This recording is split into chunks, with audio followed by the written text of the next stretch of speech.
everyone, thanks for joining me today. I have a simple video for a DIY journal.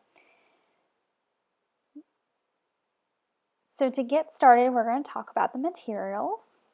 I am first going to use the cover, which is, it's cut 8.5 by 5.5 inches. And then I have some inside pages. I have about 10 sheets of inside pages, the same size as the cover. And then I have just a blunt needle to use for the hole punching and the stitching, and some twine. So the first step is to make a hole punch guide. You're going to use a sheet of scrap paper for this. Doesn't really matter the size. Just fold it in half again and again, and then you're going to open it up, and each one of those little lines is going to be a line for a hole. But you're going to want to fold it in half lengthwise first, because this will give you the cross sections for where exactly to put your holes. Sometimes it wants to be tricky when you're folding it in half.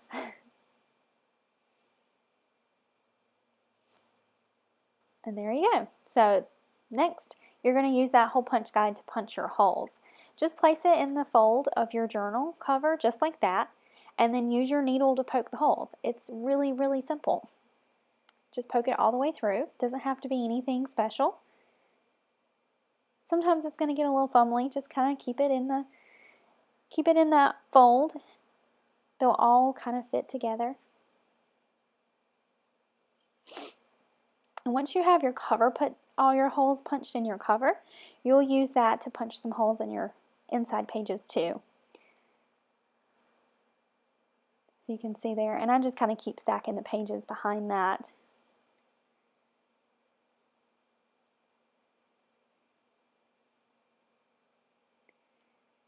And this one wants to give me some trouble, so I discovered I had just a few too many pages. You'll save time if you just try to do a few pages at a time. It goes faster and you don't have to struggle with it as much. As you can see, I'm struggling there. So just get all of those punched in there together.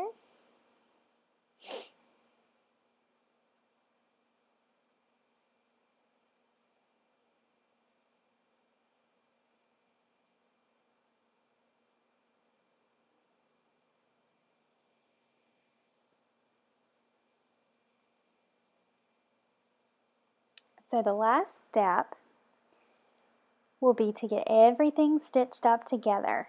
This is the fun part. So just thread your needle. You want to make sure your needle has a big eye on it to fit your twine. I'm using a pretty thick twine here. And my twine is much longer than I really need it, but that's okay. So to start stitching, I like to start in a hole that's not the middle hole. So to either side, doesn't really matter. And you want to go through that hole and you want to make sure you leave a tail. Now, if you want your knot or if you want a bow to be on the outside, then you'll just start from the outside rather than the inside. So you go through that one hole and then you come back and your second hole you go through will be your center hole. I have no rhyme or reason for this. I just like it. I don't know. To me, it just kind of looks cool. Because if you do your bow on the outside, your bow is kind of close to center, but a little off. And for some reason, it just looks kind of cool to me. So then you're going to go down the next hole. So you can see I'm just going in and out of each hole.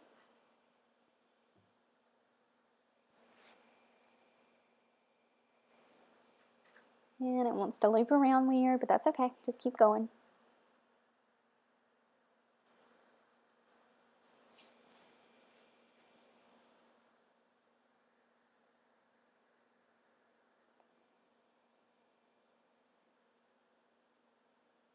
And you just sometimes have to tug a little bit. Those holes can be very stubborn. And then, so then when you reach the end, you're going to come back through your holes. And that's how you're going to fill in all those empty looking stitch spots.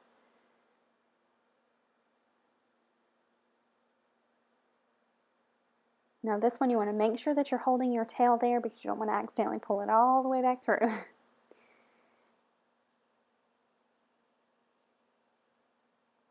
Ask me how I know.